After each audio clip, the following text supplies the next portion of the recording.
নমস্কার বন্ধুরা, আশা করি আপনারা সবাই ভালো আছেন। প্রিয়াস কুকিং ব্লগে আবারও একটা নতুন রেসিপিতে আপনাদের সবাইকে স্বাগত জানাই। আজকে আমি একটি ভিন্ন স্বাদের ডিমের ডিনার রেসিপি শেয়ার করব। আশা করি আজকের রেসিপি আপনাদের ভালো লাগবে। তো চলুন বন্ধুরা, আজকের রেসিপিটা দেখে নেওয়া যাক। রেসিপিটি বানানোর জন্য প্রথমেই আমি একটা কড়াইয়ের মধ্যে নিয়ে নিয়েছি সাদা তেল, আর তেলটা ভালোভাবে গরম করে নিতে হবে। তেলটা গরম হয়ে গেলে দিয়ে দেব কুচিয়ে রাখা পেঁয়াজ। আমি এখানে মিডিয়াম সাইজের একটা পেঁয়াজ দিয়ে দিচ্ছি। এরপর পেঁয়াজটা একটু ভেজে নিতে হবে। আর পেঁয়াজটা ভাজা হয়ে গেলে দিয়ে দিতে হবে কাঁচা লঙ্কা কুচি। কাঁচা লঙ্কাটাও পেঁয়াজের সাথে ভেজে নেব। আর কালারের জন্য দিয়ে দেব সামান্য পরিমাণ কাশ্মীরি লঙ্কার গুঁড়ো। কাশ্মীরি লঙ্কার সাথেও পেঁয়াজটা একটু ভেজে নিচ্ছি।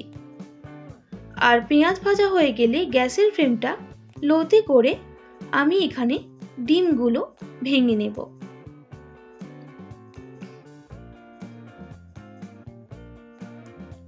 এখানে আমি 4টা ডিমের ব্যবহার করছি, আপনারা বাড়িয়ে বা কমিয়ে করে নিতে পারেন। এবার ডিমগুলোকে ভেজে নিতে হবে।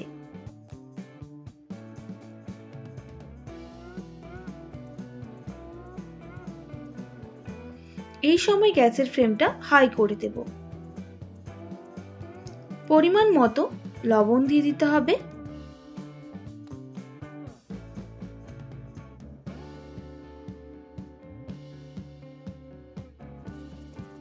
এইভাবে ডিমটা বেশ কিছুক্ষণ ভেজে নিতে হবে। তবে ডিমগুলো বেশি গুঁড়ো করব না, এই রকম ভাবে ভেজে নেব।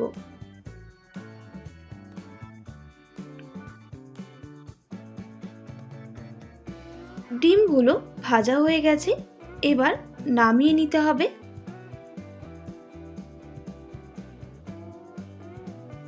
তো দেখুন বন্ধুরা, এই রকম ভাবে ভেজে নিলেই হবে।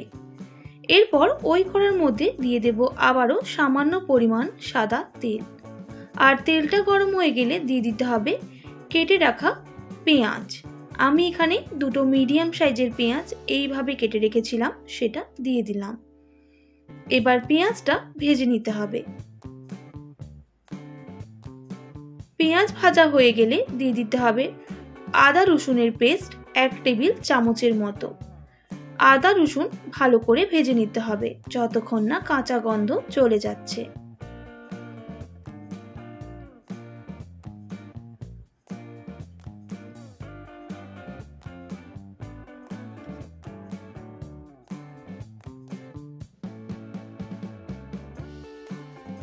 আদা রসুনের কাঁচা গন্ধ চলে গেলে দিয়ে দিতে হবে ক্যাপসিকাম কুচি।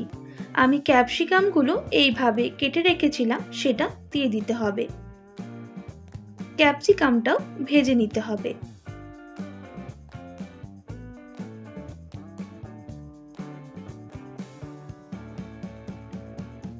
ক্যাপসিকাম ভাজা হয়ে গেলে দিয়ে দিতে হবে পরিমাণ মতো লবণ, সামান্য পরিমাণ হলুদের গুঁড়ো, আর দিয়ে দেব সামান্য পরিমাণ জিরে গুঁড়ো, আর দিয়ে দিতে হবে ঝালের জন্য লঙ্কার গুঁড়ো, আর সামান্য পরিমাণ কালারের জন্য কাশ্মীরি লঙ্কার গুঁড়ো।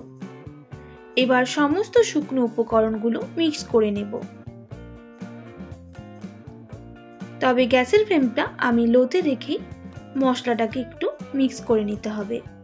এবার সামান্য পরিমাণ জল দিয়ে দেব আর গ্যাসের ফ্লেমটা হাই করে দেব। আর মশলাটাকে বেশ কিছুক্ষণ এইভাবে কষিয়ে নিতে হবে।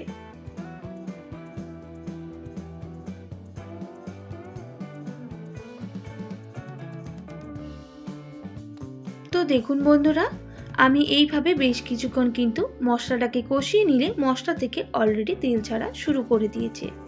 সেই স্টেজে দিয়ে দেব 3 থেকে 4টা কাঁচা লঙ্কা কুচি। অবশ্যই ঝালটা আপনারা কম বেশি করে নেবেন। তবে এই রেসিপিটা যদি রুটির সাথে বা পরোটার সাথে হয়ে থাকে তাহলে কিন্তু অসাধারণ লাগে খেতে। দিয়ে দিচ্ছি টমেটো কুচি।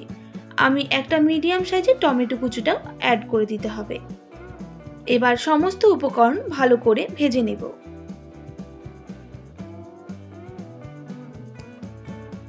মশলাটা বেশ ভালোভাবেই কষানো হয়ে গেছে আর সাইড থেকে কিন্তু তেল ছাড়াও শুরু করে দিয়েছে। আর বেশি ভাজার দরকার নেই, ভেজে রাখা ডিমটাও অ্যাড করে দিতে হবে।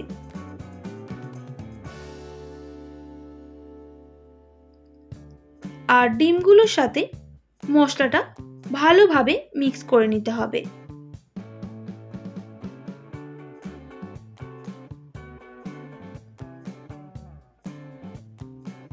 এইরকম যদি ডিনারে কিছু স্পাইসি খেতে ইচ্ছে হয় এইভাবে বানিয়ে নিতে পারেন।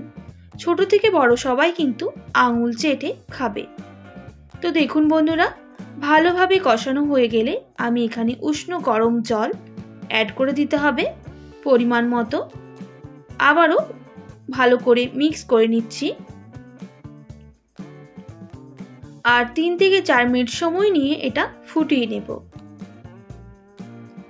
বেশ কিছুক্ষণ ফুটে গেলে ওপর থেকে দিয়ে দেব কুচিয়ে রাখা ধনেপাতা। আবারও মিক্স করে নিতে হবে আর দিয়ে দেব সামান্য পরিমাণ গরম মশলা।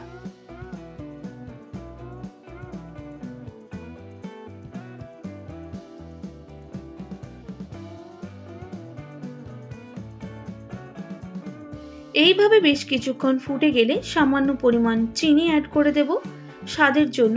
অবশ্যই আপনারা এটা কিন্তু স্কিপ করতে পারেন। আবারও বেশ কিছুক্ষণ ফুটিয়ে নিতে হবে।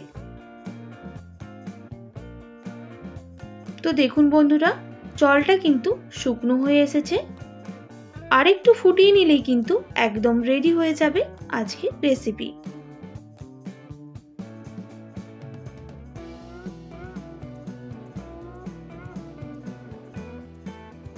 তো দেখুন বন্ধুরা, এটা কিন্তু ভালোভাবে একদম রেডি হয়ে গেছে। এবার গ্যাসের ফ্লেমটা অফ করে দেব আর নামিয়ে নিতে হবে।